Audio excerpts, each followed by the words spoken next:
जो हमारे बीच में मध्य प्रदेश से पधारी हैं।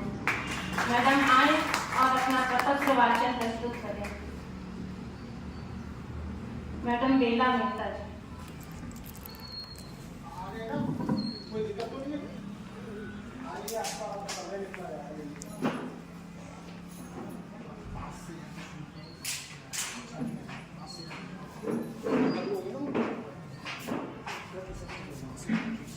मैं professor Bela Mehta from Madhya Pradesh.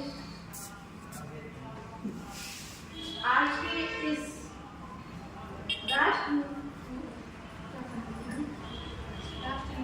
राष्ट्रीय संगोष्ठी में यहाँ उपस्थित सभी वरिष्ठ एवं विद्वान जन, सभी सम्मानित जन का मैं अभिवादन करती हूँ। आज का हमारा विषय राष्ट्र निर्माण में नागरिकों की भूमिका। तो राष्ट्र निर्माण से तात्पर्य राष्ट्र का उत्थान, राष्ट्र का विकास, राष्ट्र के प्रति एक संकल्प, एक समर्पण। और राष्ट्र से हमारा तात्पर्य हमारा देश भारत, हमारा वो भारत जिसकी ये धरती पावन भूमि हमारी धरती माता है। और ये धरती माता हमें प्राकृतिक रूप से, स्वाभाविक रूप से राष्ट्र निर्माण के लिए तैयार करती है। और इसी धरती माता से मुझे कुछ पंक्तियां चरितार्थ हो रही है, जो कि हमारे पूर्व प्रधानमंत्री जी वाजपेयी जी के द्वारा चरित हैं कि ये वंदन की भूमि है, ये अभिनंदन की भूमि है, ये तर्पण की धरती है, ये अर्पण की धरती है। और इसकी नदी नदी हमारे लिए गंगा है, और इसका कंकड़ कंकड़ हमारे लिए शंकर है। हम जिएंगे तो भारत के लिए, मरेंगे तो भारत के लिए।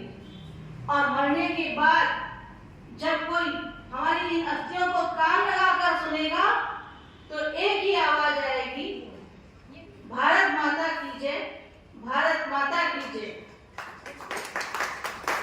तो ये जो धरती माता है हमें प्रकृति के माध्यम से हमें संदेश देती है। ये कहती है कि सीखो इन पेड़ों से जो हमें धैर्यता, गंभीरता, सहनशीलता और गतिशीलता सिखाते हैं।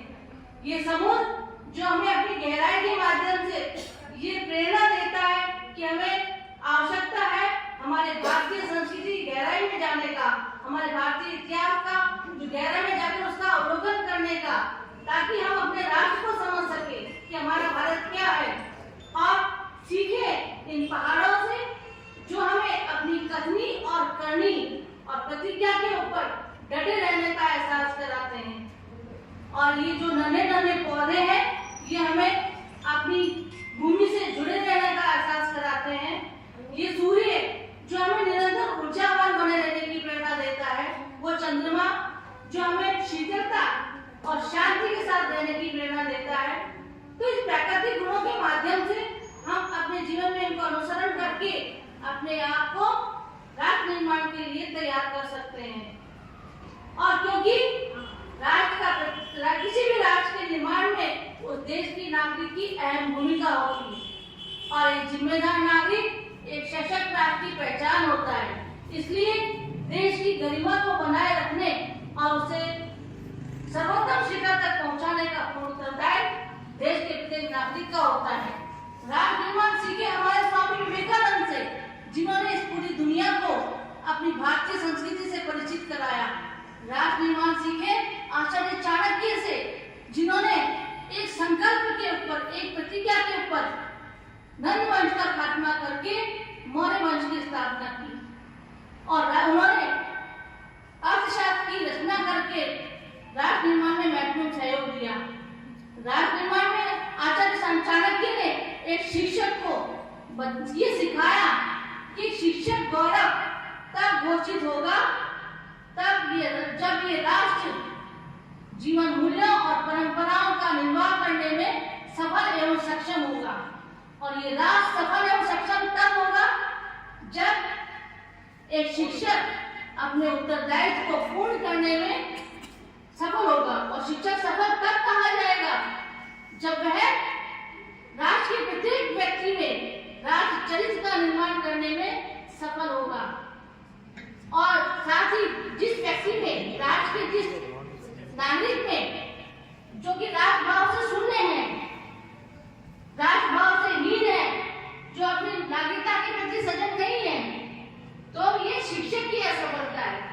इसलिए राष्ट्र निर्माण में शिक्षकों का बहुत महत्वपूर्ण योगदान होता है। साथ ही जो देश के युवा हैं उनका राष्ट्र निर्माण में, जो कि राष्ट्र के निर्माण के सूत्रधार होते हैं, उन्हें हमारे प्रधानमंत्री जी, वर्तमान यशस्वी प्रधानमंत्री जी कहते हैं कि अगर भारत देश का प्रत्येक क्षेत्र में निर्माण करना है, उसे आगे बढ़ाना है, तो देश के प्रत्येक युवा को अपनी आंतरिक ऊर्जा को पहचानना होगा। क्यों? क्योंकि ऊर्जा, युवा में ऊर्जा होती है, युवा में शक्ति होती है। इसलिए राष्ट्र निर्माण के लिए युवाओं का बहुत महत्वपूर्ण योगदान होता है।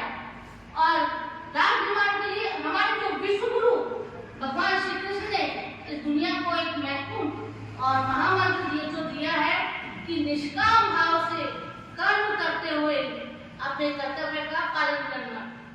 अगर राष्ट्र के जिस व्यक्ति ने उनके इस महामंत्र को समझ लिया, इसकी गहराई में जाकर इसको अपने जीवन में आत्मसात करके इसका अनुसरण कर लिया, तो उससे बड़ा कोई राष्ट्र निर्माता नहीं हो सकता है।